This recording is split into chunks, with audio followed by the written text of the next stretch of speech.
This is Studio Update.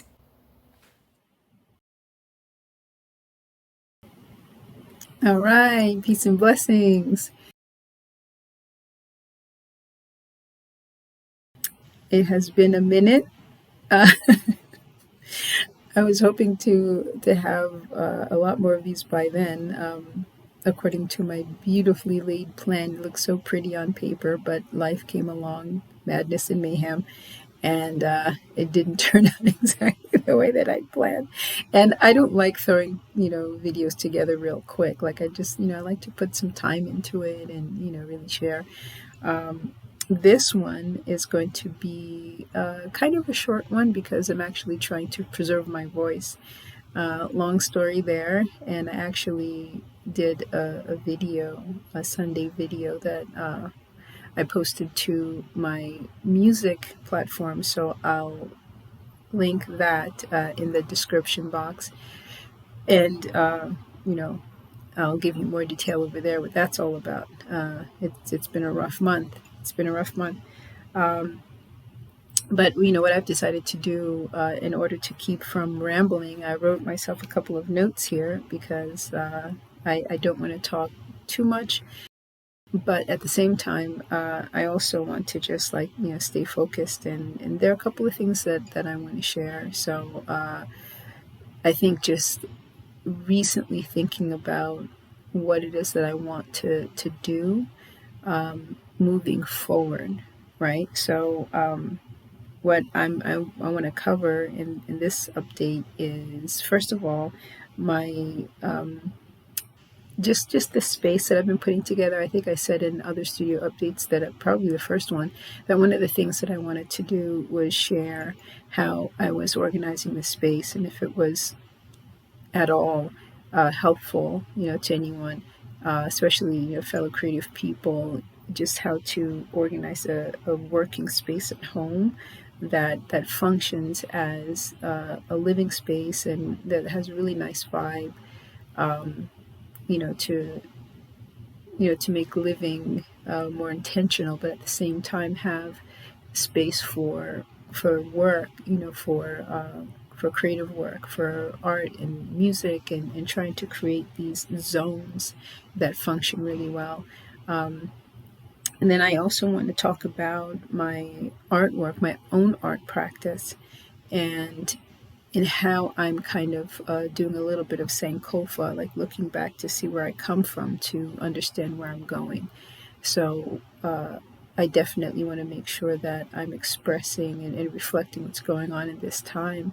That's something that's valuable to me, and then of course what I'm doing in the realm of teaching artist work, which is bridging storytelling and visual art compositions and more actually. It's really exciting, and I like this idea of working in more unusual ways and kind of bringing together different disciplines. So that's what I'm going to share today. So I have my cup of coffee, and I'm ready to go. So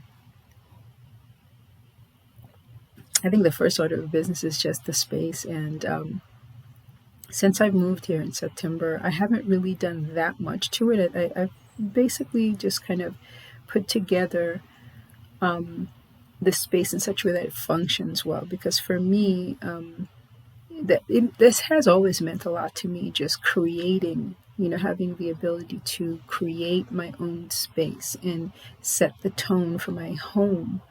And I'm an interior design nerd, and I love just simplicity, beauty, but at the same time just ways to incorporate different aspects of myself, my culture, my things that I appreciate, and also just in terms of practicality, the way that I want a space to actually function for me. Designing the flow, right? The traffic, and making it possible, placing different elements that make it possible to create really lovely rituals, just little morning rituals, um, and just so that I'm living intentionally, as I said, before. Um, and so I've done, pretty much, that, but I haven't really had a chance to just have fun. There's nothing on the walls. I mean, the schedule hasn't been such that I could even really concentrate on that. So the walls are bare, and there's only a few things around here. But I definitely, when I moved here, I already started sketching. First thing that I do is sketch a floor plan, and and do the whole thing, and then start putting inspiration photos together. So I knew the pieces that I wanted in here before I even came, and I had, like, certain pieces in my mind, because to me putting a space together is very much like a composition. It's like living in a painting that I've created. Just looking through traditional arts from West Africa and the Caribbean, I tried to bring these in through things I already had, as well as inspirations for new elements I want to incorporate into the space somehow. The textures, warm color schemes, and meaning, the patterns, beautiful contrasts, and of course the memories from pieces of my family's history. Like this carved wooden piece from IT that my parents brought with them in the late 60s to Brooklyn, just bringing in family elements. My mother's curtains that bring in that really beautiful feminine feeling, the florals that she loves. And I just love having things that remind me of my mom all around me, and my little studio signage to remind me to get to work. Just mixing natural textures and feminine elements with more masculine lines, like this pair of mid century modern lamps I had in storage that are echoed in the legs of the couch, and the plants that my mom shared with me that I try to incorporate, through the motifs that I choose. In the meantime, of course, it's madness and mayhem in real life. But eventually, I'll get to the space where I'll, you know, really put it together, and start thinking about how I want the space to inspire me, and also just being practical about just using the walls, as just vertical space where I can interact with it. One of the things that I want to do actually is create a listening, space, like a little listening section.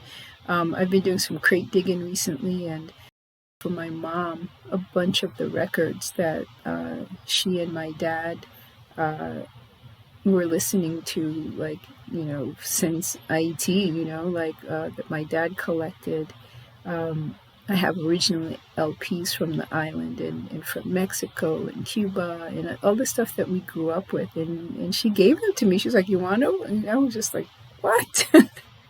I am so honored. And so in that case, I want to make sure that I honor those records by creating a really beautiful listening station, uh, that is worthy, of these records. So I'm on the lookout for a good uh, like turntable. I've been just doing some research, and I'm not going to go crazy, but just get a good, like, midpoint, turntable, not exactly entry, but kind of like a little bit, beyond entry. Oof. Okay, so I'm not going to ramble on because I can feel my voice is getting a little tired. Um, so Sankofa, what I've been doing with my artwork right now is that I've really been just looking back at the work that I've done over the years, just to see where my my work was, where my mind was, how I was expressing myself, how I interacted with symbols, just how did I approach my compositions then. And So I went all the way back to drawings that I did, when I was like 13 years old, because that was my love. Drawing was really my love. That's really where I focused. And I didn't start painting really until like, age 18, like really when I started going to school. Um,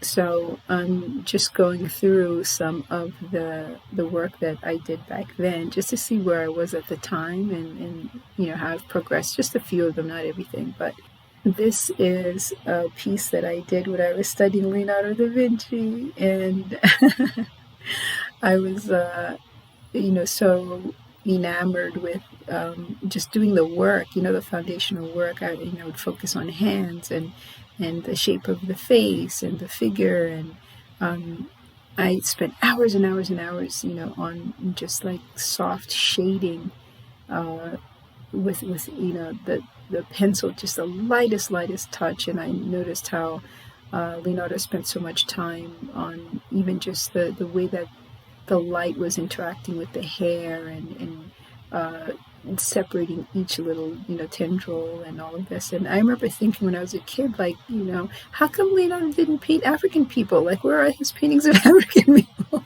I didn't know. I mean, I'm just learning this stuff, and it's like, of course, I mean, this is the Italian Renaissance. These he's painting the people around him, people in his culture. But I was like, where am I? Because I remember my sister saying that to me when she saw my drawings at around 12, 13 years old. And she was like, I don't see anyone that looks like you in your sketchbooks. Like, where are the African people? And I just thought, oh no, like, it can happen that quickly, like it can seep in like that. Like if I'm only learning about, this work, and then I'm not seeing myself. So I started thinking to myself, like, I want to represent, because the representation is very important. So I'm like, I want to represent the African people in the style of Leonardo da Vinci. So this was my idea of what it would look like if Leonardo had drawn, just focusing on beautiful afros and African features. And this actual one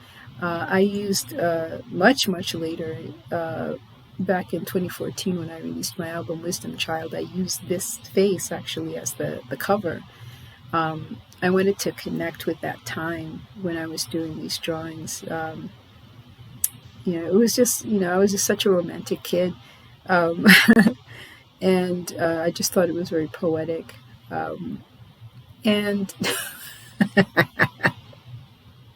this is me at like 13 years old. This is my little drawing. And I just had to put on 80s style makeup, on my face. Interestingly enough, when I finished that drawing, it was just a natural version of me. It was just like a simple drawing of my, little face.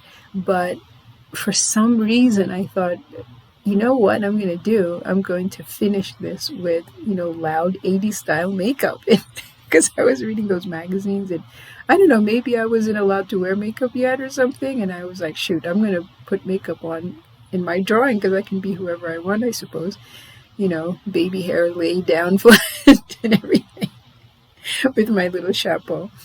So I guess that was my my little self-portrait of the artist with my beret and everything. I still remember those little earrings, those little beaded earrings.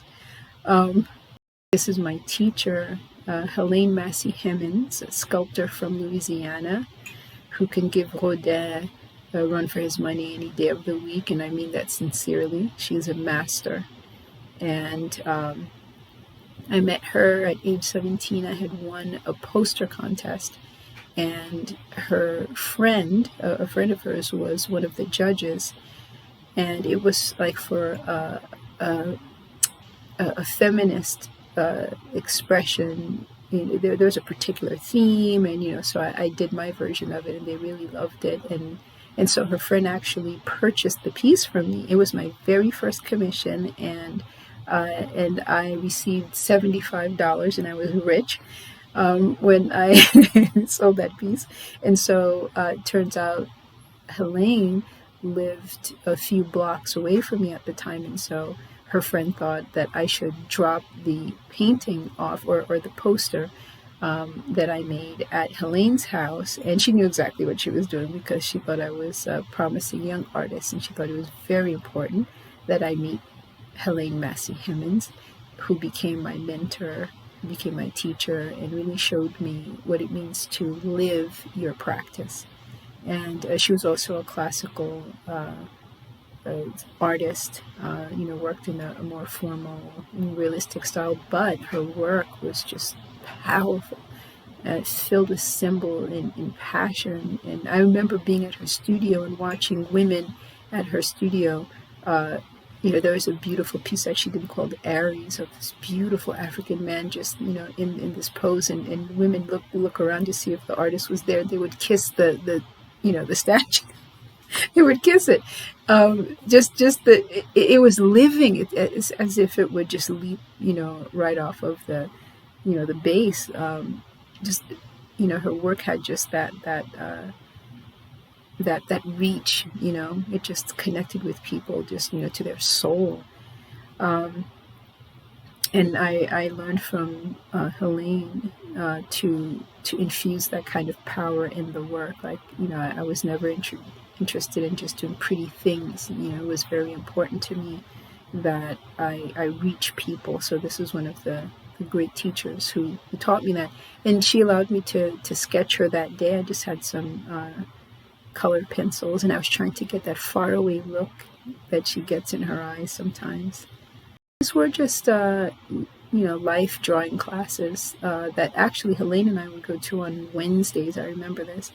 And it was a great group, and the models were wonderful. And I suppose the collaboration between the models and the person who organized the live classes really had the models create scenes for us. So they weren't just, sitting and creating shapes and shadows, which is great. Like a good model will, create challenges, for the artist to, push themselves. But what they were doing was creating scenes so that they did kind of like a setting and a mood, so that they wanted us to capture what that moment, could be, and really encouraged us to do drawings that conveyed that feeling. So then when, I started painting, this is much, much later, of course. I have other paintings that I don't have here. But this is when I started documenting my dreams, really, really documenting my dreams, especially my flight dreams, because I was learning so much from them. And this was around the time when I had just learned to push off from the earth and started to glide. That was a very important, time. And these dreams would show up at points of transition in my life, when I was about to meet a challenge, or there was something that was required of me. And so these dreams would show up. And it was around that time that I started playing around with this idea of the aerial view and the eye-to-eye encounter. So this was a kind of a combination of the instruments that pilots would be looking at from above, or a compass or something like that. And I was also thinking about Dreamtime, Aboriginal Dreamtime paintings, just simplified. I was just trying to get to the core. This is kind of the target, looking down, on the earth. And at the same time, the being that's finally in flight, finally, have gotten their faith together, and their understanding of their abilities. That's what these were about. And over time, I started changing the figure. I wasn't doing formal figures anymore. There were more of impressions. And this is when I started to play around with the idea of superimposing the aerial view over the eye-to-eye encounter. And this idea was that I was now flying above the clouds, and I was casting a shadow onto the clouds below. And beneath, the clouds is the sea, is the ocean, and bodies of land that humanity has interacted with and carved up, and that sort of a thing. And eventually, this piece is called Whiteout Conditions. Eventually, I'll never forget this. The dream changed, and it was at a challenging time in my life where I was required to have faith that the earth was still beneath me. So in the dream, I had flown so high that I was way above the clouds. And this is kind of like, on the airplane, when you're really above the clouds, and you're like in the blue, right? Just gliding through the blue, and beneath are these just puffs of clouds. And I had gotten to a point. This was years, years had passed, and not a very long time, but it had passed at a point where I could do that now. I had more faith in my abilities, and my skills, as a human being. And so the dream was saying to me that I need to understand that there is an earth beneath me, that I don't need access to those references. I don't have to see it to believe it. Just understand that even though I can't see anything beneath me, trust in the navigation that I have within. Like life itself was talking to me, like trust in the navigation. You're going exactly where you're supposed to go. And I remember like really struggling with that in the dream, and I was freezing up there, and I just couldn't handle it anymore, and I just really needed some reference. So I remember dipping under the clouds, like just flying downward, dipping under the clouds so I can see the land and the sea. And then I woke up out of the dream, and I was freezing in real life, and it was interesting because what ended up happening not too far after that is that the figure went away completely. And of course I could have done whatever I wanted to as an artist, but I wanted to follow that as well as I possibly could. I didn't want to just ignore, the messaging that was coming from within. So I started doing these paintings that were completely abstract, and because I was relying on the figure for so long, that's all I ever did. I started with that at age 4, and I had to let that go and understand that I can still express myself, and and the symbolism that I choose will still be as strong without, the having to lean on the figure. So it was as if that dream, had kind of, prophesied that, that was coming. Very interesting time. But prior to that time, when I was, working with the figures, this is what had already started to happen. Before I stopped using the figures, I stopped working on the figures so formally, and used them more as symbolism. Like I still, rendered the figure realistically, but it wasn't necessary that I spent all this detail on the face and things like that. Like it was more of an impression of a person. And the symbols were really important then. Just for example, the window inside of the body of this spiritual being, like this idea of a doorway within oneself, and the white mouchoir, the headscarf that Haitian women wear. It's part of being African is wearing your your head wraps. Like there are different ways, but in Haiti, they're more like skull caps. And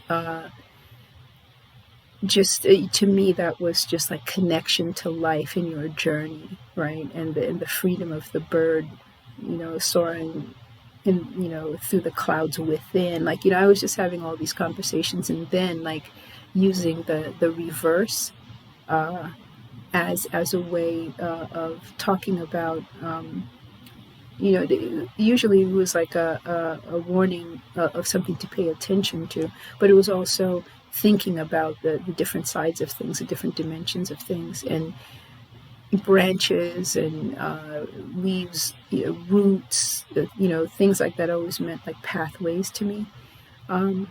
So the figure had, just started to go away, and it was more of these outlines, and eventually it was just like really like little arm buds and almost like little cave paintings. Like the figure was starting to go away. I saw that, and it was freaking me out. I was enjoying this time, but eventually I could see that the figure, it was required of me to let it go.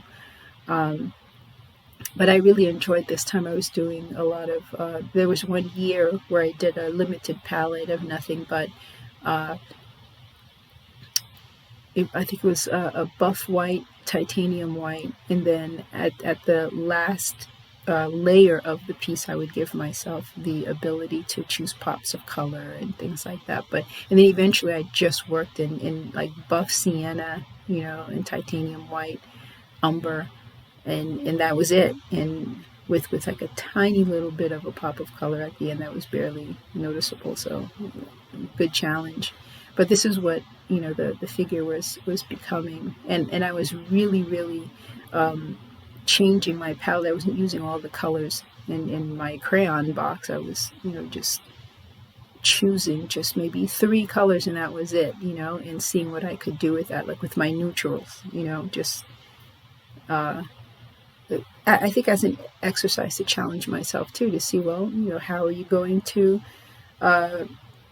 work on this now? Like, how are you going to express like or show contrast? How are you going to deal with a sense of space and mood, like if you don't have all of these other colors? So then I had to move to texture and talk in that language, right? And then I had to really think about tones. Like, it forces you, because I think when you have all of the colors in the world, like, it's easy to to just kind of cheat, because you have all of these other ways of doing it. So this was a good exercise. I like this year, and I started bringing in little collage elements like that. That's a piece of wire, rusted piece of wire that I twisted together. So I was already starting to think about like collage and assemblage, like early on, before I went ahead with it. This piece is called Malasa, on the wings of Oya. Malasa is a Haitian word meaning the twins, and there's always an understanding that with the twins there's a third, right? Like, but not a visible third, but the third is implied. And so here, my third were the ancestors, were the African ancestors who had gone through the transatlantic slave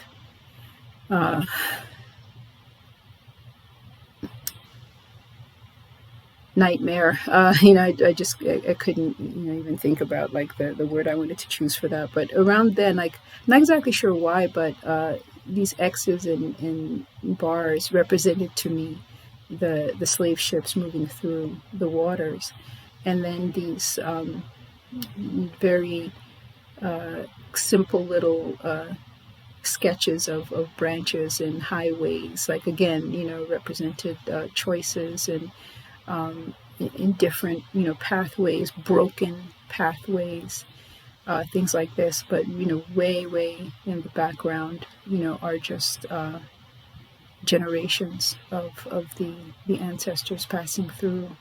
And the twins kind of zero in on this being here, and almost like protecting the one to come. Just I was working deeply in symbolism.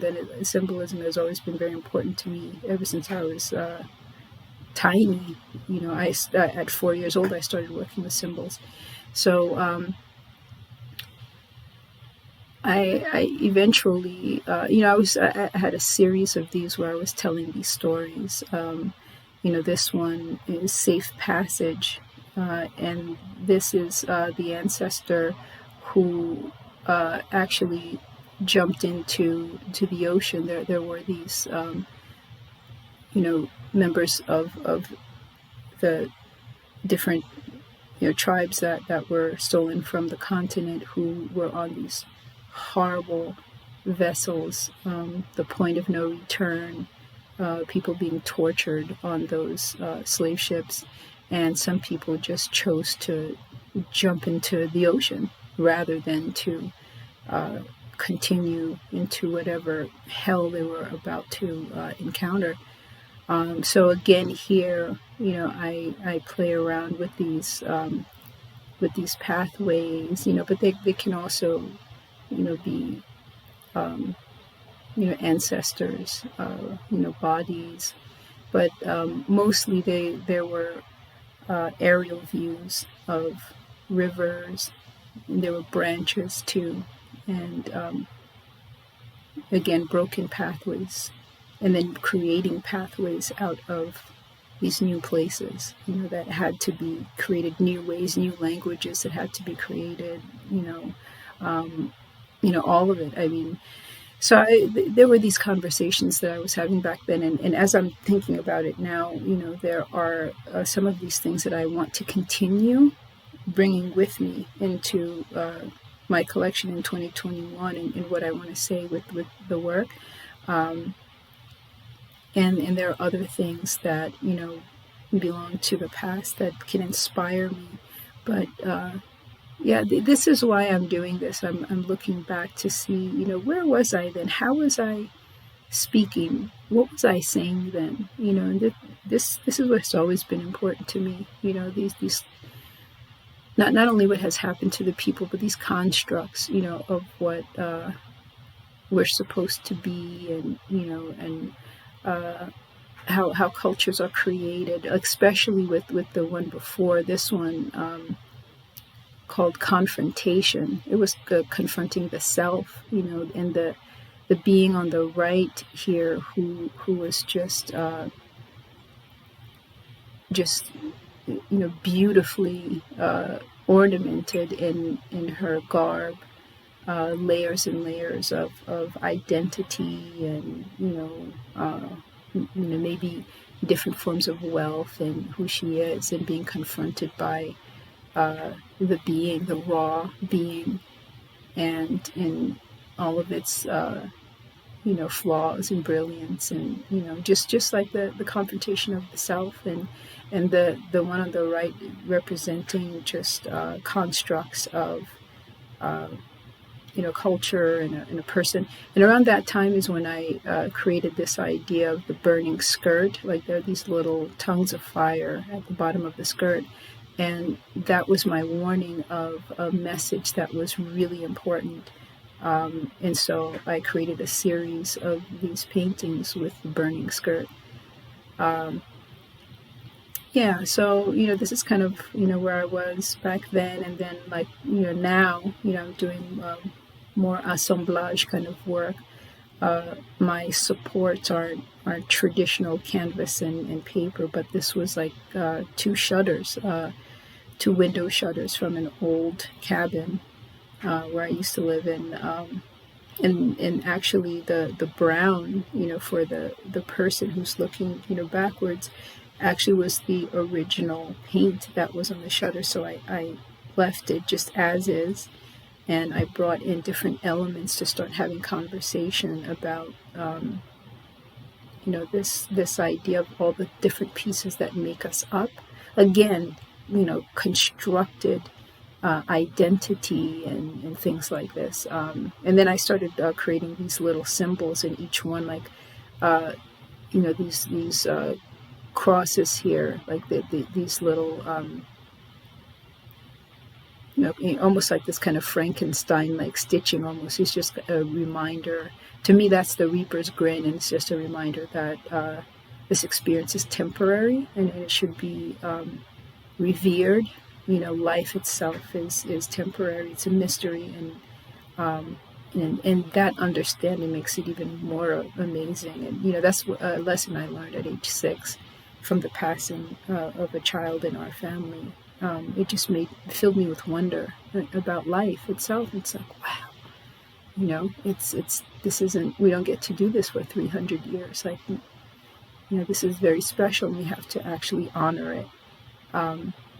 So this isn't like the latest thing that I've done. This is one of my favorite works, Totemscape 5 and 6, I have a hard time letting that one go. I don't know if I'm ever gonna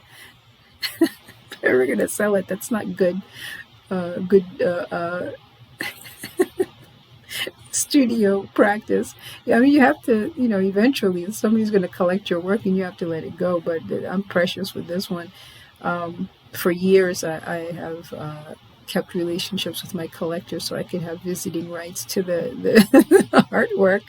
They're like my children. But yeah, so I've done other, work besides this, but more like experimentation. So right now, I'm thinking about where the work is going to go from here.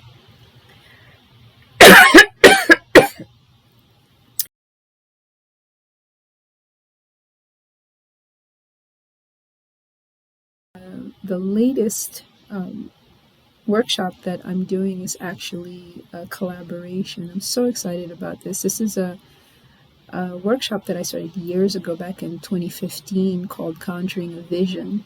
And it was the art of storytelling, but the storytelling of the self, and really deconstructing these concepts that we just kind of get used to and not question in terms of who we are and what's being said about us, really, and the messaging that we receive every day that's kind of playing in the background, and just making the decision to craft our own story, like really go inside and find the treasures that are always there.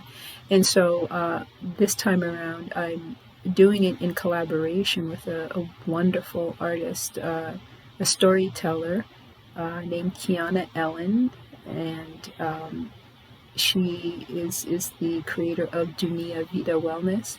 And what's interesting about this collab is that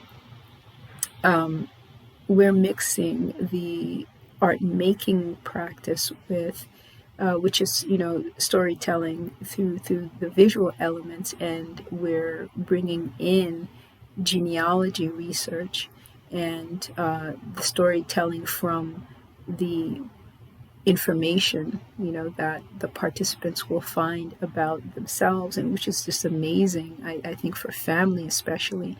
So we came up with this collab, and it just shifted everything.